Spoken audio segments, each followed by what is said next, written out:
my professional career. I was very, very grateful for the opportunity that higher education gave me.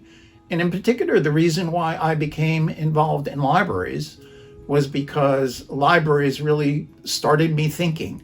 There were places I could go where I could commune with other people who didn't happen to be there, but they'd written me a letter, in the form of a book.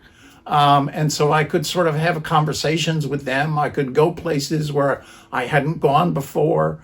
And I was very, very grateful for that kind of communication and ability to establish, and ability to think, ability to learn, ability to be creative, expand your mind, etc.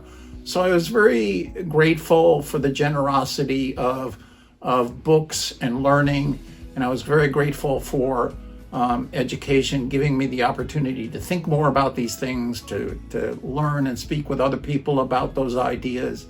And then generally for the church, it's not so much, partly it's a feeling of obligation. I can't deny that. I think there is and I don't think it's a bad thing either. I think there is a sense of obligation, but it's a good obligation. It's a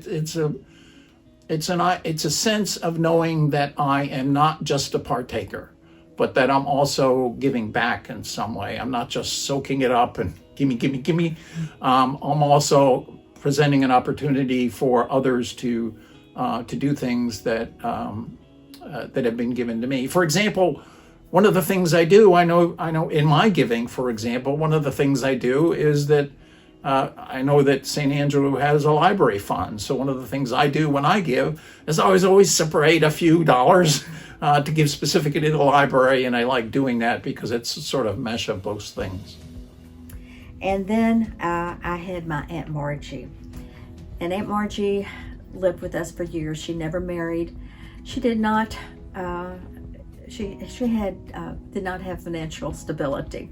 She either cleaned houses or babysat for others, but she was a blessing to me. I loved her dearly. She was like a second mom, and she was there when I needed her. When I needed her to help care for my daughter, she was there.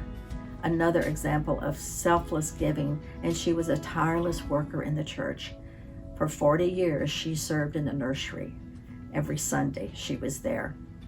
So another good example of someone that was following in a Christ way.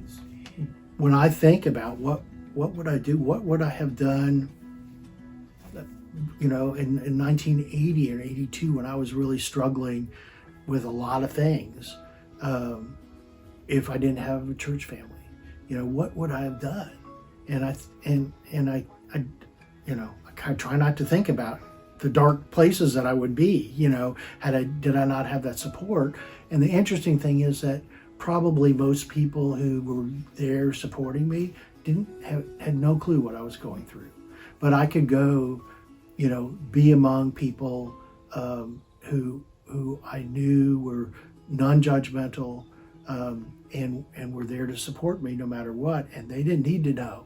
They didn't need to know. They didn't ask. They didn't need to know what was going on. They could probably just tell that I needed some help, that I needed support. And, that means more to me than anything.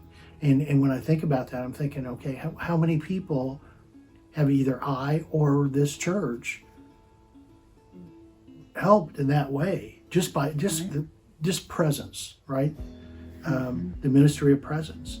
And how many people now are in the congregation that are going through that? And how many times when my mother was sick, how many people from this congregation went and visited, or when I had to be out of town and I was working and all of that kind of stuff. I mean, I just think of all the people who helped with that, and I'm thinking, what would I have done? I have no idea. I really don't. And I think, and I tell people that, especially people who either have gone away from the church or never been involved in the church at all.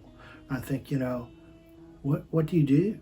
And I'm thinking that besides the spiritual piece of it, there's also a support network that is, you can't replace it. I've already said that the music that JR leads and picks out, and that whole ministry he does with music also is a big draw for me.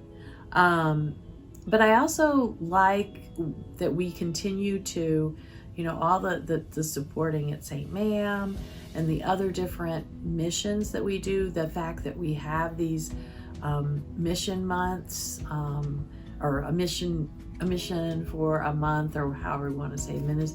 And I like that we do that and focus on something. And I try to give to those, in beyond giving to what I normally do to St. Andrew. And I know that if I want, part of the reason to continue to do it is that if I want these kinds of missions, this kind of inclusivity and open-armed attitude about Christianity and religion to be here for anyone, then I want to support an organization, a church like St. Andrew that is doing that. They're living that right now. And so if I'm going to put my energy, time, talent, and money, I want it to be in a group, with a group of people that are doing that, which is what I see here. So. Well, I can't even, I'll probably start crying to express that. The community here of friendships and people is like nothing I have ever seen.